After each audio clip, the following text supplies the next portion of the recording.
Hello people, welcome back to my channel. My name is Oluwasegun Adesanya, and if you are new to this channel, let me give you a brief info about what this channel does.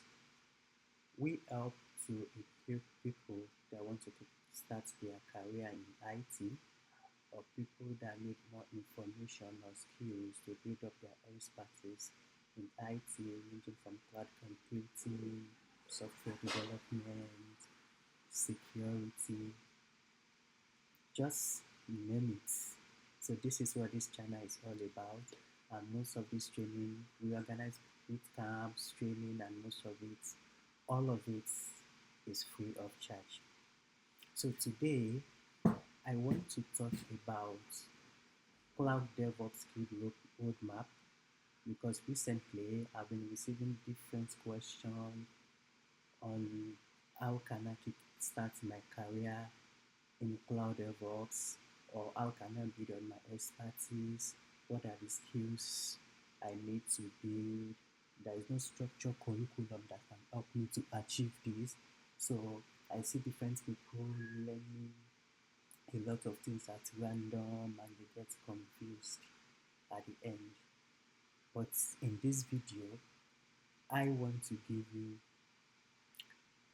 a brief introduction and well-detailed explanation on each of the skills that you need and how they should be structured, so you know which one to learn first, then which one to learn next, then which one should I have a deep understanding of, which one do I just have, do I just need an overview of. So this video is really going to answer your question. But before we begin, please, if you are new to this channel, I want you to like, comment, and subscribe to this channel. And if you are old subscribers, I also want you to like this video. I need your comments so we can further drive this in the comment section. So yes, now let's begin. Cloud DevOps skills roadmap. What is the first thing I need to learn or have an idea of? So the first thing is version control. When we talk about version control, we talk about we need to understand what is Git. Then you have a GitHub account.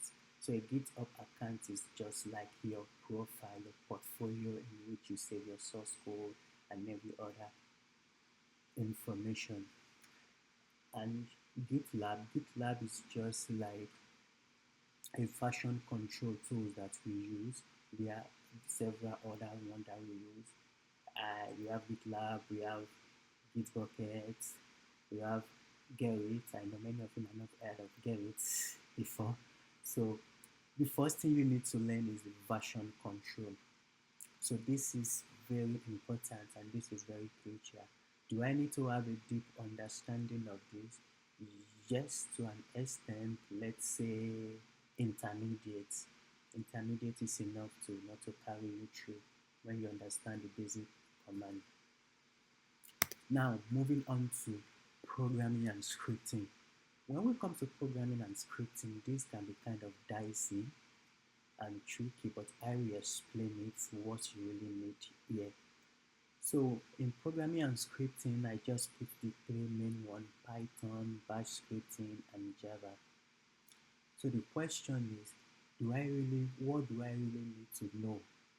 Python is a whole lot on its own. Python is applied everywhere. Machine learning, just name it, in cloud, for automation, just name it, it's applied everywhere. Then how do I want to zero it down to what I need? So when it comes to this programming language and let's say the scripting, the most commonly used now is Python, and we use Bash, and this is mainly for automation. So now when it comes to Python, you don't really need to be a real, like an expert in it, but what you need to is to understand programming itself, like not really writing, how will I call it, be a coder, closing your eyes as you're writing code. No, just understand the basic syntax, and how you use them. Nowadays, we have platforms that can help you write codes. We have ChatGPT, we have AI. AI writes codes for you now. So, but why do I still need to understand Python and maybe Bash? You need to understand it, so you need what to feed the AI. Because if you don't know what to feed the AI, then you won't get the right output you want. And sometimes AI is not perfect. It can give you an output, then you need to modify it to what you need. So if you don't have the understanding, there's no way you can do the modification. So do I need to understand Python and Bash? If maybe Java also, I didn't really mention Java that much, but the main one is Python and Bash. Yes, you need to understand the basic syntax and how to do the basic command, understand function, understand objects, understand the conditional statement, the basics, understand the basics, and let's say intermediate also for this, but it doesn't have to be that intermediate. Maybe if you understand what I'm saying. So just for you to know how you can actually use it, understand the the syntax and the command when you see it. So programming, like I said, is a wide topic. So, but what you need to know is understand the basic syntax, the the basics. So if you know the basics, then I can assure you can use Python or Bash or Java. So programming is the same thing, even with Python, Java, JavaScript. All you just need to do is how is the syntax. They operate under the same principle. Yeah. So next, we move on to Linux. So many people do not know how powerful Linux is. Linux is actually very, very important when it comes to cloud infrastructure, just to name it, because you use Linux command throughout.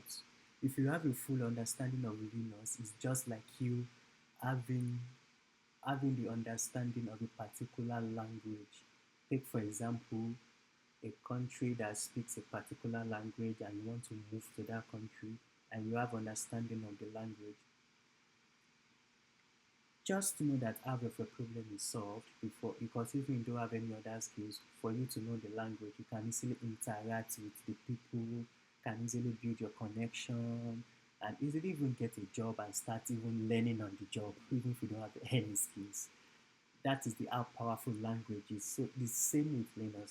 Linux is just like a language of the cloud. Every command you see is using Linux. So that is why you have to have the full understanding of Linux. So when I mean full understanding, you don't need to be expert, like you learn on the job. So understand Linux is more than you understand the basic command rather. So in Linux, you need to go like intermediate. So, but for beginners, it's okay.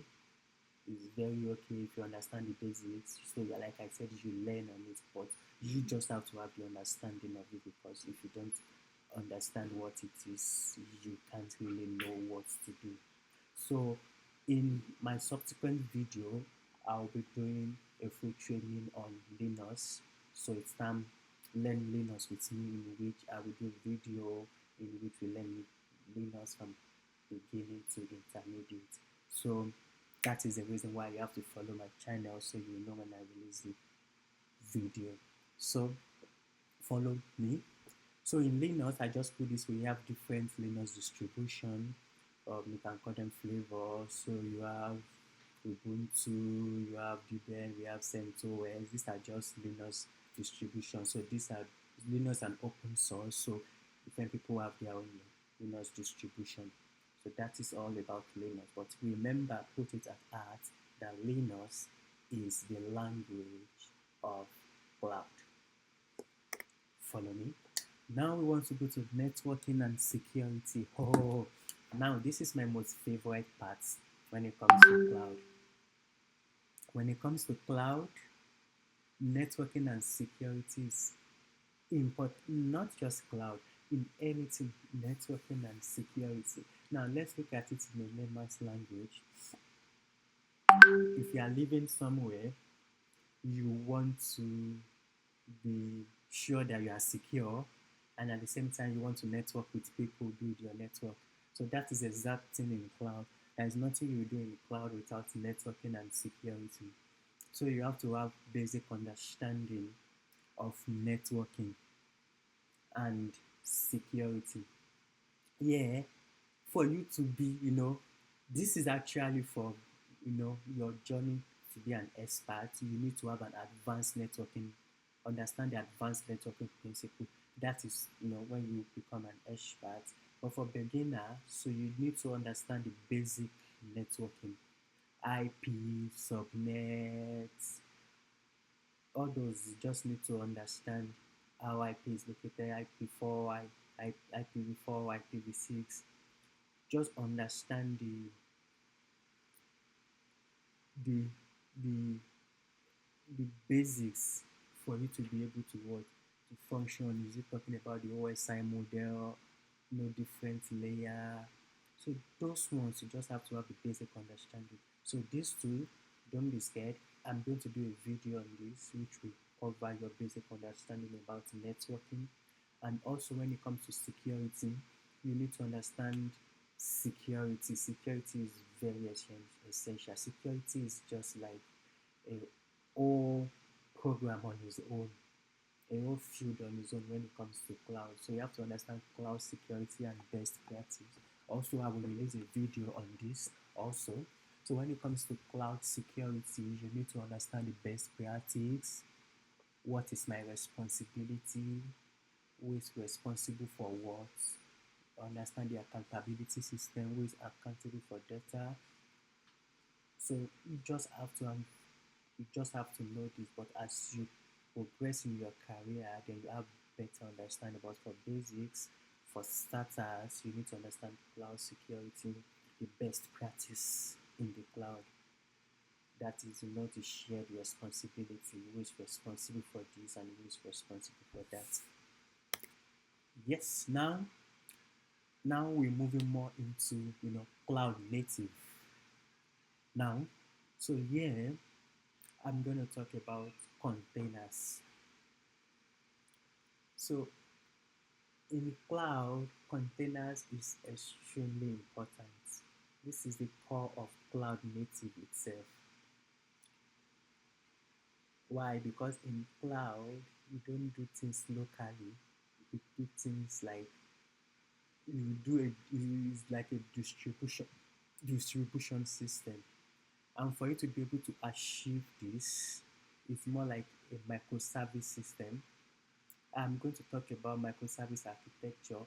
Also, I'm going to release another video for those that are aspiring to develop their career in cloud as a cloud developer or platform engineer. So there'll be a separate video there. I will explain more on microservice architecture.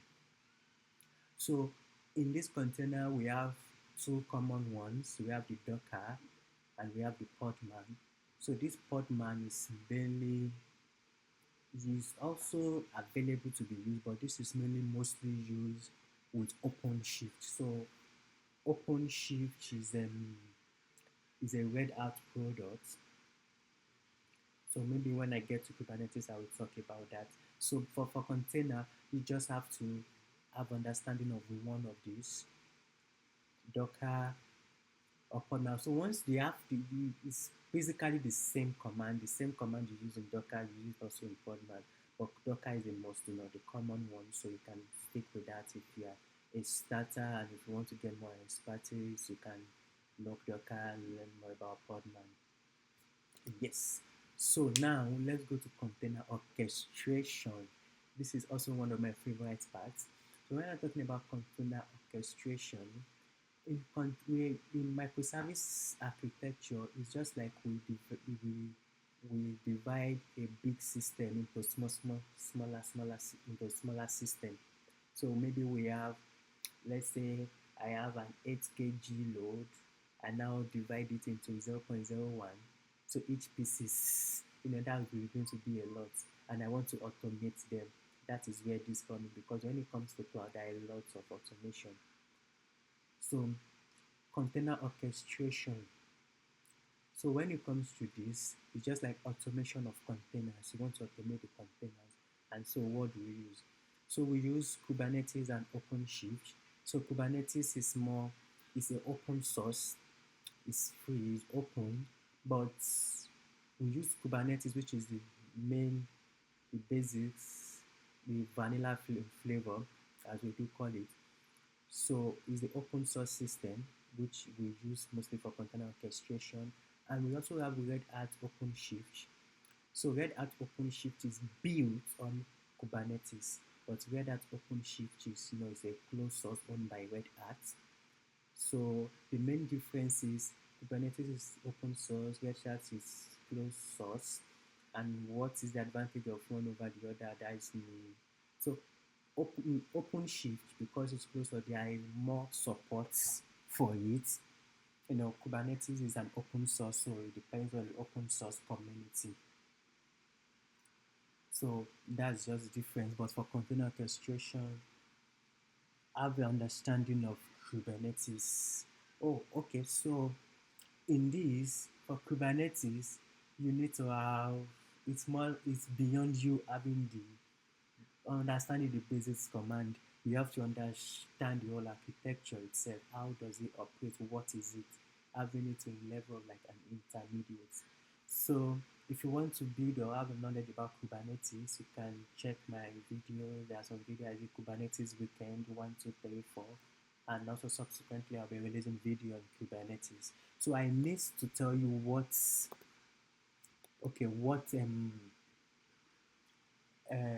level of knowledge you need to have in container.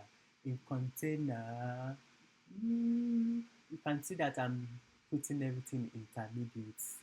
When it comes to cloud native like container orchestration, you need to go to level of intermediate, because that is where you actually go fully into the cloud.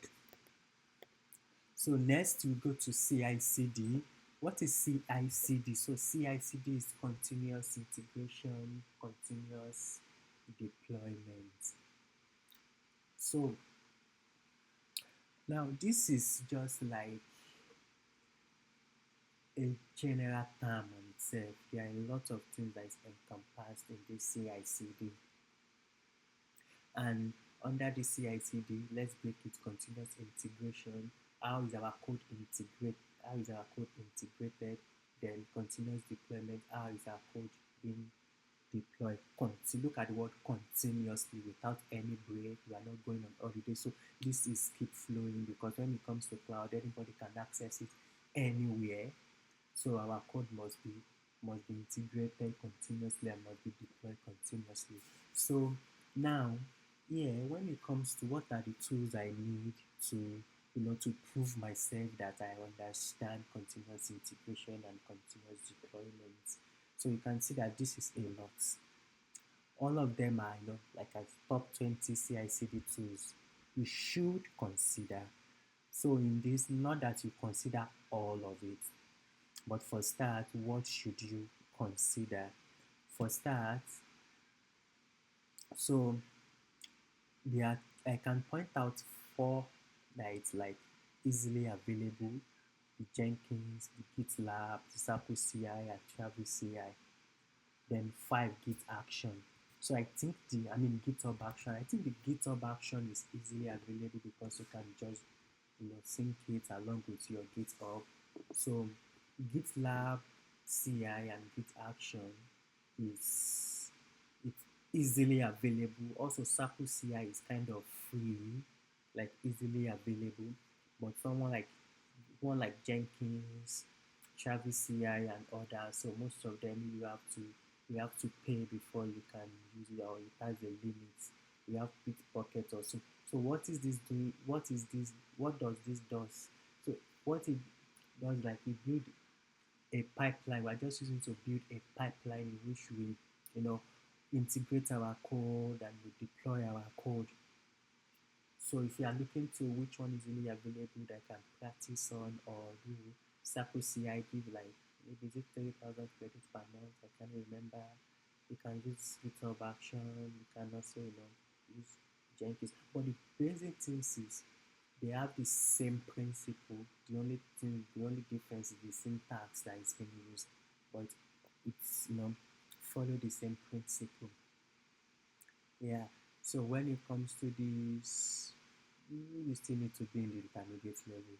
But you see, when I say intermediate level, it's not something you just go into. You know you build into it. You build yourself. So if you're a beginner, don't be scared that I can't really get a job because I have to be intermediate. That should encourage you to learn, to build yourself. Now that you have the idea of what to look at, then you can start building yourself to reach that level. You get it? So then let's go to infrastructure and configuration management. When it comes to cloud, you are building.